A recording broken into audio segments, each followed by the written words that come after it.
Chers camarades, je réponds avec plaisir à la prière que vous m'avez faite de donner mon avis sur votre projet d'organisation d'un parti révolutionnaire à Saint-Pétersbourg. Vous aviez en vue sans doute l'organisation du travail du Parti ouvrier social-démocrate de Russie à Saint-Pétersbourg. La question que vous soulevez est d'une importance telle que les membres du comité de Saint-Pétersbourg, et même tous les social-démocrates russes en général, doivent prendre part à sa discussion. Je vous annonce tout d'abord que je suis entièrement d'accord avec vous lorsque vous expliquez que l'ancienne organisation de l'Union, l'organisation unioniste, comme vous l'appelez, ne convient pas. Vous attirez l'attention sur l'absence de préparation sérieuse et d'éducation révolutionnaire des ouvriers avancés, sur le système diélectif défendu avec tant d'orgueil et d'acharnement par les gens du Rabocheye Dielo au nom des principes démocratiques, sur le fait que les ouvriers demeurent à l'écart des activités principales. C'est bien cela, 1. Absence de préparation sérieuse et d'éducation révolutionnaire, non seulement des ouvriers, mais aussi des intellectuels. 2. Application inadéquate et excessive du principe électif. Et 3.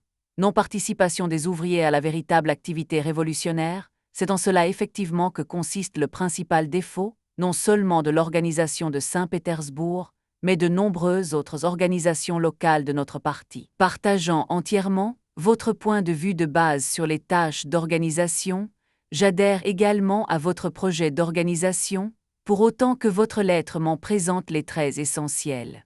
Notamment, je suis tout à fait d'accord avec vous qu'il faut surtout souligner les problèmes du travail à l'échelle de toute la Russie et au niveau de l'ensemble du parti. C'est ce que vous faites dire au premier point du projet, le journal Iskra, qui a des correspondants permanents parmi les ouvriers et qui est étroitement lié au travail intérieur de l'organisation, constitue le centre dirigeant du parti, et non pas simplement d'un comité ou d'une région.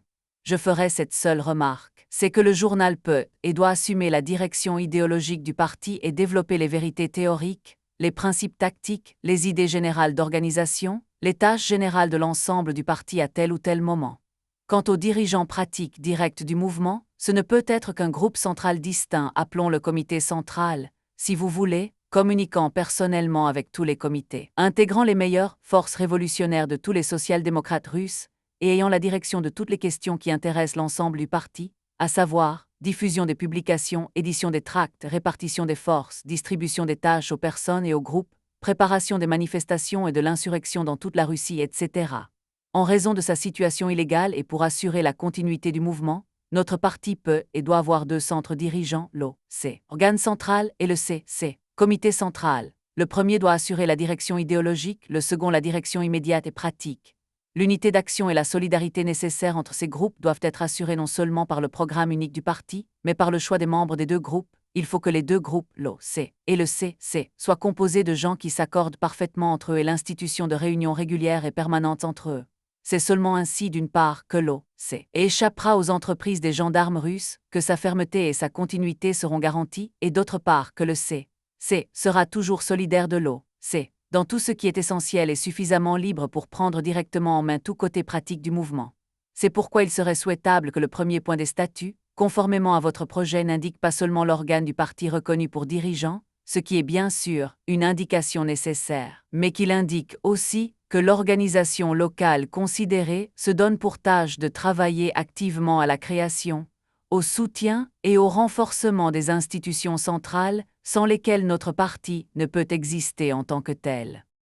Ensuite, dans le deuxième point, vous dites du comité qu'il doit diriger l'organisation locale. Il serait mieux peut-être de dire tout le travail local et toutes les organisations locales du parti, mais je ne m'arrêterai pas sur les détails dès la formulation, et qu'il doit être composé à la fois d'ouvriers et d'intellectuels, car il est mauvais de les séparer en 2 comités. C'est parfaitement et indiscutablement juste. Il ne doit y avoir qu'un seul comité du Parti ouvrier social-démocrate de Russie composé de militants pleinement conscients et qui se consacrent totalement à l'activité social-démocrate. Il faut surtout tendre à ce que le plus grand nombre d'ouvriers possible deviennent des révolutionnaires pleinement conscients et professionnels et à ce qu'ils entrent au comité. Dans le cas d'un comité unique et non double, la question des contacts personnels des membres du comité, avec de nombreux ouvriers, acquiert une importance particulière. Pour diriger tout ce qui se passe dans le milieu ouvrier, il faut avoir la possibilité d'aller partout, connaître énormément de monde, avoir ses entrées partout, etc., etc.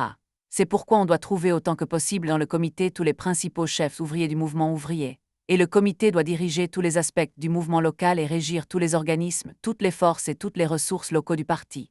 Vous ne parlez pas de la façon dont le comité doit être composé, et là aussi sans doute, nous serons d'accord avec vous, Des règles spéciales ne sont guère nécessaires ici. La composition du comité regarde les social-démocrates de l'endroit. Peut-être pourrait-on seulement indiquer que les nouveaux membres sont cooptés par décision de la majorité ou des 2/3, etc. Du comité, que celui-ci doit se soucier du transfert de ses liaisons à des personnes de confiance sur le plan révolutionnaire et en sécurité au point de vue politique et de se former à l'avance des suppléants. Quand nous aurons un OC et un C, les nouveaux comités ne devront pas se former autrement qu'avec leur participation et leur accord. Autant que possible, le nombre des membres du comité ne doit pas être grand, afin que le niveau de ses membres soit plus élevé et que leur spécialisation dans le métier révolutionnaire soit plus complète, mais il doit être en même temps suffisant pour assurer la direction de tous les aspects de l'activité et garantir la représentativité des réunions et la fermeté des décisions. S'il arrivait que les membres soient assez nombreux et qu'il soit dangereux pour eux de se réunir souvent, peut-être faudrait-il alors détacher du comité un groupe dirigeant spécial, très petit, disons 5 personnes ou même moins, dont devrait absolument faire partie le secrétaire et les personnes les plus capables de diriger pratiquement l'ensemble du travail. Il serait extrêmement important pour ce groupe de s'assurer des remplaçants au cas où il serait repéré par la police, afin que le travail ne s'arrête pas. Les assemblées générales du comité sanctionneraient les décisions du groupe dirigeant, détermineraient sa composition, etc. Vous proposez ensuite, après le comité, les organismes suivants qui doivent lui être subordonnés. 1. Discussion réunion des meilleurs révolutionnaires. 2. Cercle d'arrondissement avec 3. Un cercle de propagandistes pour chacun de 4. Cercle d'usine et 5. Rencontre représentative des délégués des cercles d'usine de l'arrondissement. Je suis tout à fait d'accord avec vous que tous les autres organismes, et ils doivent être très nombreux et très divers, outre ce que vous avez nommé, doivent être subordonnés au comité, et qu'il doit y avoir des groupes d'arrondissement pour les très grandes villes et des groupes d'usines toujours et partout. Mais pour certains détails, il me semble que je ne suis pas entièrement d'accord avec vous. Par exemple, en ce qui concerne la discussion, je pense que cette institution n'est pas du tout nécessaire. Les meilleurs révolutionnaires doivent être tous dans le comité ou remplir des fonctions spéciales imprimerie, transport, propagande itinérante, organisation, disons, d'un service de pièces d'identité, ou d'un groupe de lutte contre les mouchards et les provocateurs, ou de groupes dans l'armée, etc. Des réunions, il y en aura au comité, et dans chaque arrondissement, dans chaque cercle d'usine, de propagandistes, professionnels, tisseurs, mécaniciens, tanneurs et autres, d'étudiants littéraires, etc. À quoi bon alors prévoir spécialement des réunions? Continuons. Vous avez parfaitement raison de demander que la possibilité soit offerte à tous ceux qui le désirent de devenir directement correspondants de l'ISCRA. Seulement, il faut entendre par directement, non pas que l'on donnera à tous ceux qui le désirent l'adresse et le droit de s'adresser à la rédaction, mais qu'il faudra transmettre ou envoyer à la rédaction les lettres de tous ceux qui le désirent. L'adresse doit d'ailleurs être donnée assez largement, mais cependant pas à tous ceux qui le désirent, seulement aux révolutionnaires sûrs et à la prudence éprouvée, et peut-être pas à un seul par arrondissement, comme vous le voulez, mais à plusieurs. Il faut aussi que tous ceux qui participent au travail, tous les cercles quels qu'ils soient, aient le droit de porter leurs décisions, leurs souhaits et leurs demandes à la connaissance aussi bien du comité que de l'OC et du C. Si nous garantissons cette possibilité, on obtiendra des délibérations générales de tous les militants du parti sans avoir besoin de créer des institutions aussi encombrantes et voyantes que la discussion. Naturellement, il faut encore s'efforcer d'organiser des contacts individuels avec le plus grand nombre possible de militants de toutes sortes, mais ici toute la question est dans le respect des règles de sécurité. Des assemblées ou des réunions générales en Russie ne sont possibles qu'à de rares intervalles et à titre exceptionnel, et il faut user d'une extrême prudence lors de l'admission à ces assemblées des meilleurs révolutionnaires, car pour ce genre de réunion, un provocateur aura généralement plus de facilité à venir, ou un mouchard à suivre l'un des participants. Je pense qu'il vaudrait mieux, peut-être, procéder ainsi, quand on peut organiser de grandes, disons de 30 à 100 personnes, réunions générales, par exemple en forêt l'été, ou dans un appartement clandestin prévu à cette intention, que le comité y envoie alors un ou deux des meilleurs révolutionnaires, et se préoccupe de la composition judicieuse de cette assemblée, c'est-à-dire par exemple d'y inviter le plus grand nombre possible de membres sûrs des cercles d'usine, etc. Mais il ne faut pas officialiser ces réunions, il ne faut pas les faire entrer dans les statuts, il ne faut pas les rendre régulières, il faut faire en sorte que tous les membres de l'Assemblée ne connaissent pas tous les participants, c'est-à-dire qu'ils ne sachent pas que tous sont des représentants des cercles, etc. Voilà pourquoi non seulement je suis contre la discussion, mais aussi contre les rencontres représentatives. Au lieu de ces deux institutions, je proposerais plutôt, en gros, la règle suivante. Le comité se préoccupe d'organiser de grandes assemblées du plus grand nombre possible d'animateurs pratiques du mouvement, et de tous les ouvriers en général. La date, le lieu, le prétexte de la réunion et sa composition sont déterminés par le comité qui est responsable du caractère clandestin de ces entreprises. Il va de soi que cela ne limite en rien l'organisation par les ouvriers de N-meetings fera encore moins officiels, lors de promenades, en forêt, etc. Peut-être vaudrait-il encore mieux ne pas aborder ces questions dans les statuts. En ce qui concerne ensuite les groupes d'arrondissement, je suis entièrement d'accord avec vous que l'une de leurs tâches essentielles est de bien mettre au point la diffusion de la littérature. Je pense que les groupes d'arrondissement doivent être principalement des intermédiaires entre les comités et les usines, et même avant tout des organes de distribution. Leur première tâche doit être de mettre sur pied clandestinement une bonne diffusion de la littérature envoyée par le comité. Et cette tâche est d'une haute importance. En effet, si l'on assure des relations régulières entre un groupe spécial de colporteurs pour l'arrondissement et toutes les usines de l'arrondissement, entre ces colporteurs et le plus grand nombre possible de logements ouvriers de l'arrondissement, cela aura une énorme importance à la fois pour les manifestations et pour l'insurrection. Mettre au point et organiser une diffusion rapide et judicieuse des brochures, des tracts, des proclamations et autres, former pour cela tout un réseau d'agents. C'est faire plus de la moitié du chemin dans la préparation des manifestations ou de l'insurrection future. Quand commence une époque d'agitation, de grève, d'effervescence, il est trop tard pour entreprendre l'organisation du colportage. On ne peut le faire entrer dans les mœurs que peu à peu, en le pratiquant sans faute 2 ou 3 fois par mois. S'il n'y a pas de journal, on peut et on doit faire circuler des tracts, mais il ne faut en aucun cas laisser cet appareil de distribution inactif. Il faut s'efforcer de faire atteindre à cet appareil un degré de perfection tel qu'en, une nuit, toute la population ouvrière de Saint-Pétersbourg puisse être informée et pour ainsi dire mobilisée. Et cette tâche n'a rien d'utopique, si les tracts sont systématiquement transmis du centre à des cercles intermédiaires plus étroits, et de ceux-ci aux colporteurs. À mon avis, il ne faudrait pas étendre la compétence d'un groupe d'arrondissement à d'autres fonctions que celles de simple intermédiaire ou de relais, ou plus exactement. Il ne faudrait le faire qu'avec une extrême prudence, car cela ne peut que nuire à la clandestinité et à la bonne marche du travail. Naturellement, des réunions sur tous les problèmes du parti auront lieu également dans les cercles d'arrondissement, mais toutes les questions générales du mouvement local doivent être résolues par le comité, et par lui seul. Il ne faudrait admettre l'initiative du groupe d'arrondissement que dans les questions de technique de relais et de diffusion. La composition du groupe d'arrondissement doit être déterminée par le comité, c'est-à-dire que le comité désigne un ou deux de ses membres, ou même des personnes extérieures, comme délégués pour tel ou tel arrondissement et charge ces délégués de former le groupe d'arrondissement, dont tous les membres seront encore confirmés par le comité dans ce qu'on pouvait appeler leur charge. Le groupe d'arrondissement est une filiale du comité, et c'est de lui seul qu'il tient ses pouvoirs. Je passe maintenant à la question des cercles de propagandistes. Il est douteux qu'on puisse les organiser à part dans chaque arrondissement, à cause du manque d'éléments, et d'ailleurs cela n'est guère souhaitable.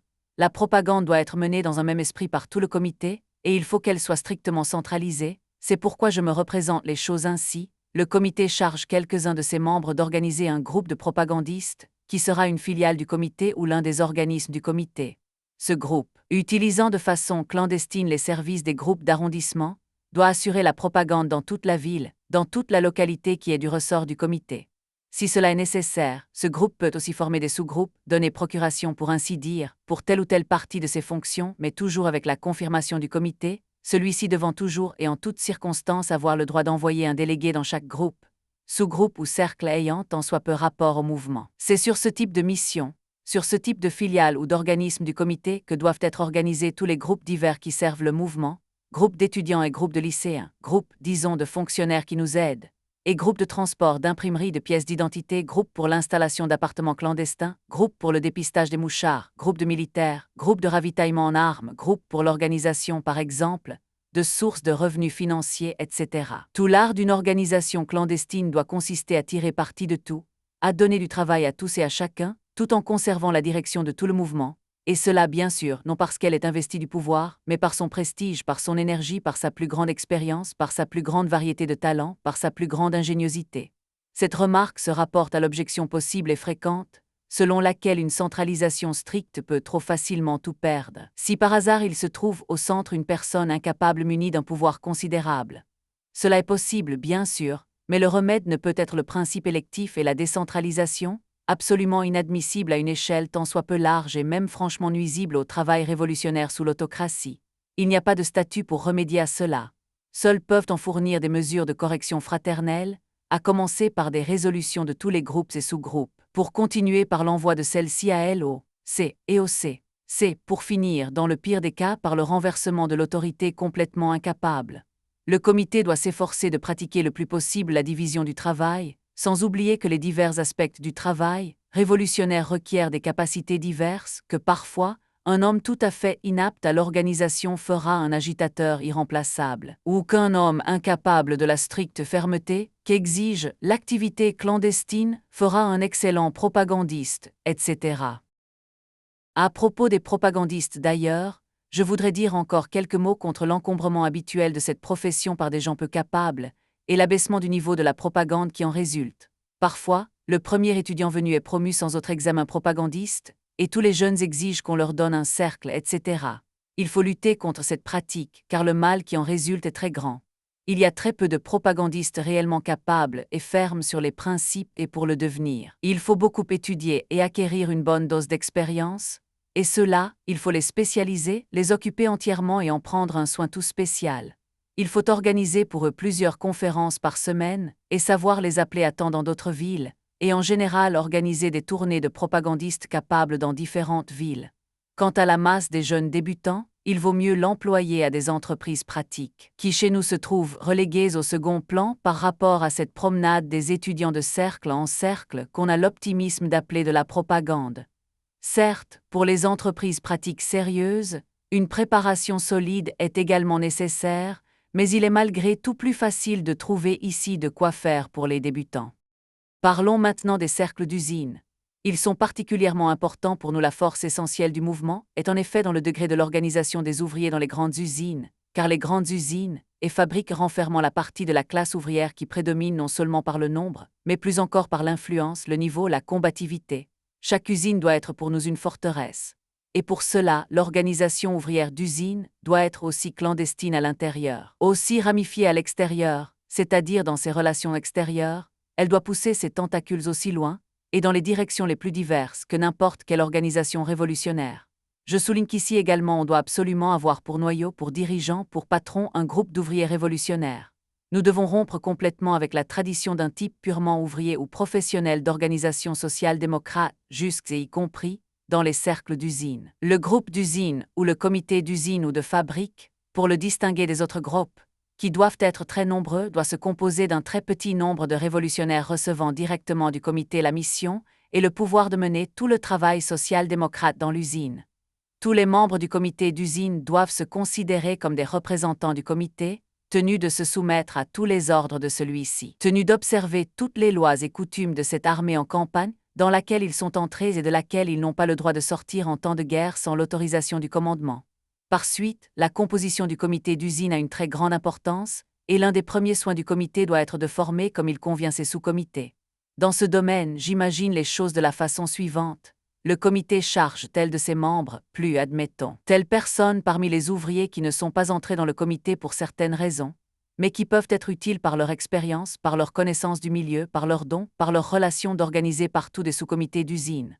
La commission se réunit avec des délégués de l'arrondissement, fixe une série de rendez-vous, éprouve comme il convient les candidats au sous-comité d'usine, les soumet à un interrogatoire serré et partial, les met, si besoin, et à l'essai, en s'efforçant d'examiner et d'éprouver elle-même directement le plus grand nombre possible de candidats au sous-comité d'une usine donnée, et enfin, propose au comité de confirmer la composition de chaque cercle d'usine ou de donner pouvoir à un ouvrier de former, de désigner, de choisir l'ensemble du sous-comité. De cette façon, c'est le comité qui déterminera avec lequel de ses agents il se mettra en relation et comment il le fera, en règle générale, par l'intermédiaire des délégués d'arrondissement. Mais cette règle peut admettre des compléments ou des modifications. Compte tenu de l'importance de ces sous-comités d'usine, nous devons tendre dans la mesure du possible à ce que chaque sous-comité ait une adresse pour communiquer avec l'OC et un dépôt de ces liaisons en lieu sûr, c'est-à-dire afin que les renseignements nécessaires pour remettre immédiatement sur pied le sous-comité en cas d'immixtion de la police soient transmis le plus régulièrement et le plus abondamment possible au centre du parti pour être conservés là où il sera impossible aux gendarmes russes d'avoir accès. Il va de soi que cette remise d'adresse doit être régie par le comité en accord avec ses propres raisons et avec les données dont il dispose, et non sur la base d'un droit inexistant à une répartition démocratique de ces adresses. Enfin, il n'est peut-être pas superflu de préciser que parfois, au lieu d'un sous-comité d'usine de plusieurs membres, il sera nécessaire ou plus commode de se limiter à la désignation d'un agent du comité et d'un suppléant.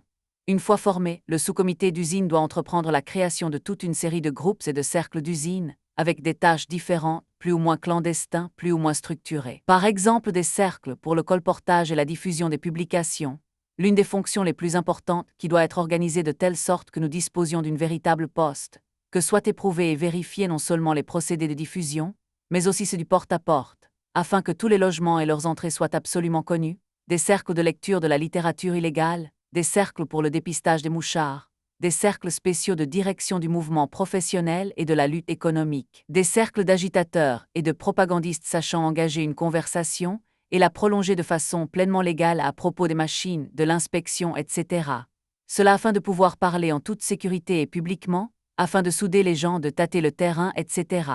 Le sous-comité d'usine doit s'efforcer de s'étendre sur toute l'entreprise, d'entourer le plus grand nombre possible d'ouvriers d'un réseau de toutes sortes de cercles ou d'agents. La bonne marche des activités du sous-comité doit se mesurer à l'abondance de ces cercles, à la possibilité qu'auront les propagandistes itinérants d'y pénétrer, et, ce qui est le principal, à la bonne marche du travail régulier de diffusion des publications et d'obtention d'informations et de correspondances. Ainsi, à mon avis, le type général d'organisation doit être de ce genre. À la tête de tout le mouvement local, de tout le travail social-démocrate local se trouve le comité.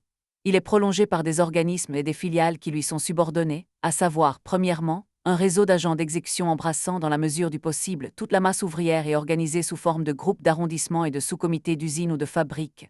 En période de paix, ce réseau diffusera les brochures, les tracts, les proclamations, les communiqués clandestins du comité. En période de combat, il organisera des manifestations et autres actions collectives.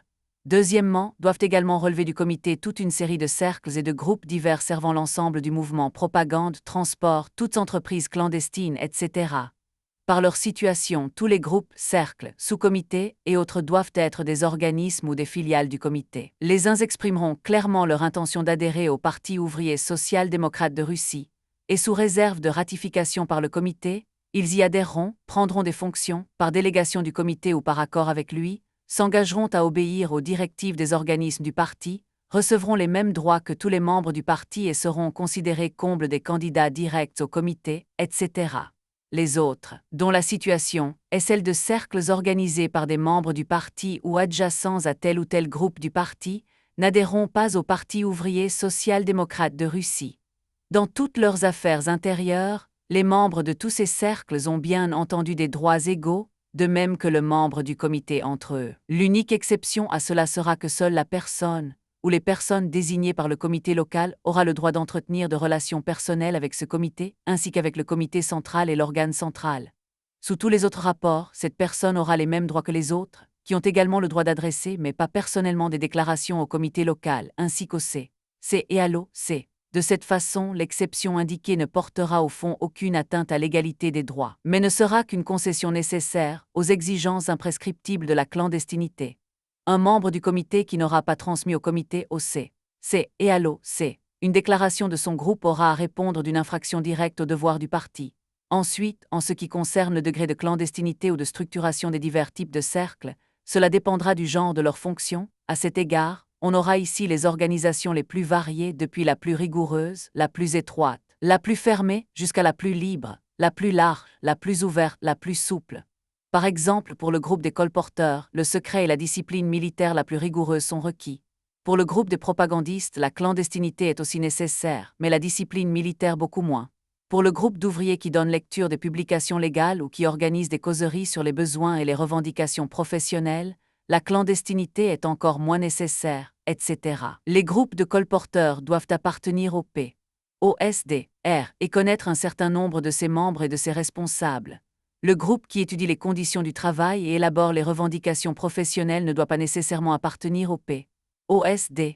Les groupes d'étudiants, d'officiers, d'employés qui font leur éducation avec la participation d'un ou deux membres du parti doivent même parfois ne rien savoir de l'appartenance de ceux-ci au parti, etc. Mais il est un point sur lequel nous devons absolument exiger l'organisation maxima dans tous les groupes affiliés au comité, à savoir, chaque membre du parti qui y participe est formellement responsable de ce qui se fait dans ces groupes et est tenu de prendre toutes les mesures pour que le C et l'OC soient le plus possible au courant de la composition de chacun de ces groupes, de tout le mécanisme de leur travail et de tout le contenu de ce travail. Cela est indispensable à la fois pour que le centre ait une vue complète du mouvement, pour qu'il dispose de la base de recrutement la plus large en vue de pourvoir les diverses fonctions du parti, pour que l'expérience d'un groupe puisse être transmise, par l'intermédiaire du centre à tous les autres groupes analogues de toute la Russie, pour qu'on puisse prévenir la venue de provocateurs et de personnes douteuses. En un mot, cela est absolument indispensable dans tous les cas. Comment réaliser cette organisation? En envoyant régulièrement des rapports au comité, en communiquant à l'OC la plus grande partie possible du contenu du plus grand nombre possible de ces rapports, en organisant des visites de tous les cercles par des membres du C et du comité local, enfin en mettant sans faute en lieu sûr et au bureau du parti près le C et l'OC les liaisons avec ces cercles, c'est-à-dire les noms et les adresses de plusieurs membres de ces cercles. Ce n'est qu'une fois les rapports communiqués et les liaisons transmises que l'on pourra considérer qu'un membre du parti, qui prend part à l'activité de tel ou tel cercle, a rempli ses obligations. Alors seulement le parti dans son ensemble sera à même de se mettre à l'école de chacun des cercles qui mènent le travail pratique. Alors seulement les opérations de police ne seront plus une catastrophe, car dès le moment où le délégué de notre C sera en possession de liaisons dans différents cercles, il lui sera toujours facile de trouver tout de suite des remplaçants et de rétablir l'organisation. La découverte d'un comité par la police ne détruira plus alors toute la machine, mais nous privera seulement de dirigeants que des suppléants seront prêts à remplacer.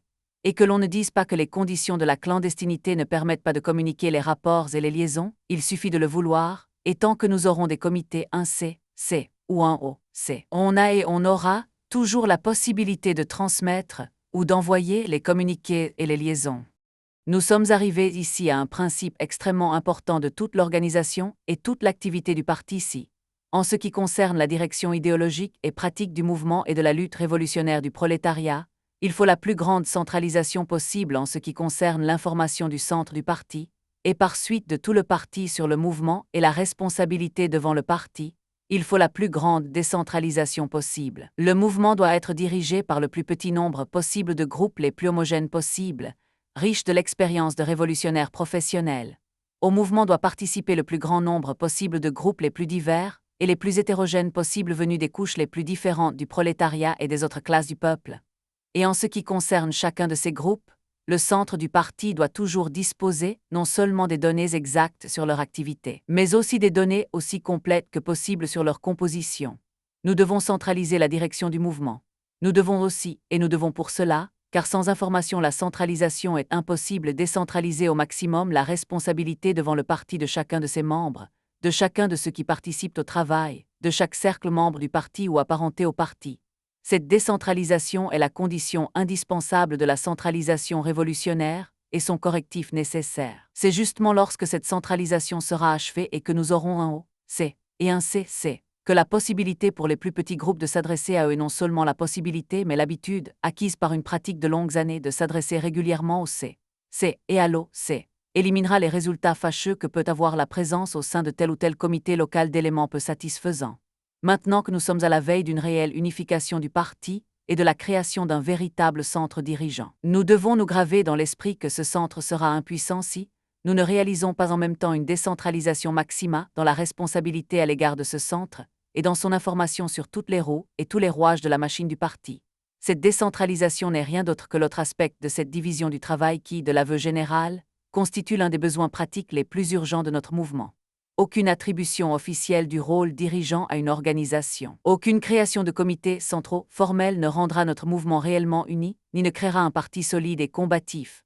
Si le centre du parti reste comme par le passé séparé du travail pratique direct par des comités locaux du type ancien, ou premièrement, entre une masse de gens dont chacun dirige toutes sortes d'affaires sans se consacrer à des fonctions bien distinctes du travail révolutionnaire, sans être responsable d'entreprises particulières, sans se donner la peine d'étudier soigneusement, de préparer minutieusement et de mener jusqu'au bout ce qu'ils entreprennent et dépensent une masse de temps et de force en vaines agitations. Et qui, deuxièmement, sont flanqués d'une masse de cercles d'étudiants et d'ouvriers, pour la moitié complètement inconnus du comité, et pour l'autre moitié aussi encombrants, aussi peu spécialisés, n'élaborant pas plus d'expérience professionnelle, n'utilisant pas plus l'expérience des autres, et exactement aussi occupés que le comité à d'interminables réunions à propos de tout, à des élections et à des élaborations de statuts. Pour que le centre puisse bien travailler, il faut que les comités locaux se transforment, deviennent des organisations spécialisées et plus pratiques, atteignant effectivement la perfection soit dans l'une soit dans l'autre des fonctions pratiques.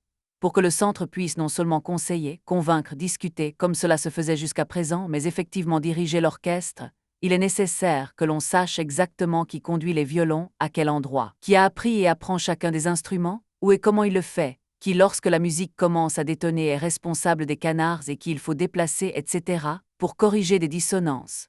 À l'heure actuelle, il faut le dire franchement, ou bien nous ne savons rien du travail intérieur effectif du comité, à part ses proclamations et ses correspondances générales, ou bien nous savons quelque chose par nos amis et par les gens que nous connaissons bien. Or, n'est-il pas ridicule de penser qu'un immense parti capable de diriger le mouvement ouvrier russe et qui prépare l'assaut général contre l'autocratie puisse se borner à cela?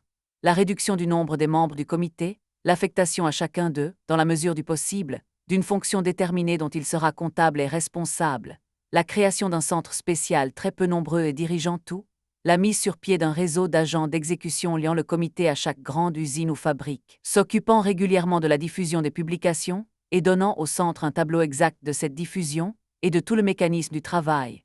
Enfin, la création de nombreux groupes et cercles assumant différentes fonctions ou unissant des gens proches de la social-démocratie, qui aident celle-ci et se préparent à devenir des social-démocrates.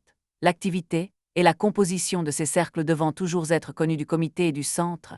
Voilà en quoi doit consister la réorganisation du comité de Saint-Pétersbourg, et d'ailleurs de tous les autres comités du parti, et voilà pourquoi la question des statuts a si peu d'importance. J'ai commencé par analyser l'ébauche de statuts afin de montrer de façon plus claire à quoi tendent mes propositions. Le résultat de cette analyse aura permis au lecteur, je l'espère, de comprendre qu'au fond, on pourrait peut-être se passer de statuts en les remplaçant par des rapports réguliers sur chaque cercle, sur chaque fonction. Que peut-on mettre dans les statuts? Le comité dirige tout, c'est déjà clair sans cela. Le comité élit un groupe dirigeant, cela n'est pas toujours nécessaire, et quand ça l'est, il ne s'agit pas de statut. Il s'agit d'informer le centre de la composition de ce groupe et des suppléants prévus. Le comité répartit entre ses membres les divers secteurs du travail, chargeant chacun d'envoyer régulièrement des rapports au comité et d'informer le C et l'OC sur la marche des choses, et ici, il est plus important d'informer le centre de telle ou telle répartition que d'inscrire dans les statuts une règle qui, à cause de la pauvreté de nos forces, restera souvent sans application. Le comité doit définir avec précision ses membres. Le comité recrute ses membres par cooptation. Le comité désigne les groupes d'arrondissement, les sous-comités d'usine, les groupes de ceci et de cela. Si on énumère tout ce qu'il est souhaitable de créer, on n'en finira pas, et il ne servirait à rien d'en faire une énumération type dans les statuts. Il suffit d'informer le centre de leur création. Les groupes et les sous-comités d'arrondissement constituent tels et tels cercles. Il est d'autant moins utile actuellement d'établir des statuts de ce genre, que nous n'avons presque pas et en beaucoup d'endroits pas du tout d'expérience commune à tout le parti quant à l'activité de ces divers groupes et sous-groupes, et que pour acquérir cette expérience, ce n'est pas de statut que l'on a besoin mais de l'organisation, si l'on peut s'exprimer ainsi, de la mise au courant du parti. Pour les statuts, chacune de nos organisations locales leur consacrera au minimum plusieurs soirées. Si chacun selon sa fonction particulière consacrait ce temps à rendre compte de façon détaillée et réfléchie de cette fonction à tout le parti, le travail y gagnerait au centuple. Et ce n'est pas parce que le travail révolutionnaire ne se coule pas toujours dans des formes précises que les statuts sont inutiles. Non, les formes sont nécessaires, et nous devons essayer de donner forme à tout le travail, dans la mesure du possible. Et les formes sont admissibles dans une mesure beaucoup plus grande qu'on ne le croit habituellement. Seulement, on n'y arrivera pas par des statuts, mais uniquement et exclusivement, répétons-le une fois de plus, en informant de façon exacte le centre du parti. Alors seulement ce seront des structures réelles liées à une responsabilité réelle et à une réelle responsabilité et publicité dans le parti. Qui donc d'ailleurs ignore que chez nous, les divergences de vues et les conflits graves se règlent essentiellement, non pas par un vote statutaire, mais par la lutte et la menace de s'en aller. L'histoire de la majorité de nos comités au cours des 3 ou 4 dernières années de la vie du parti est remplie de cette lutte intérieure. Il est très regrettable qu'on n'ait pas donné une forme à cette lutte. Elle aurait alors apporté beaucoup plus pour l'instruction du parti, pour l'expérience de nos successeurs. Mais une telle structuration utile et nécessaire ne sera jamais créée par des statuts, mais exclusivement par la publicité dans le parti. Sous l'autocratie, nous ne pouvons avoir d'autres moyens, ni d'autres outils pour la publicité dans le parti que la mise au courant régulière du centre du parti. Et ce n'est que lorsque nous aurons appris à faire cette publicité, que nous tirerons effectivement une expérience du fonctionnement de telle ou telle organisation. Ce n'est que sur la base de cette expérience large et prolongée que l'on élaborera des statuts qui n'existeront pas seulement sur le papier.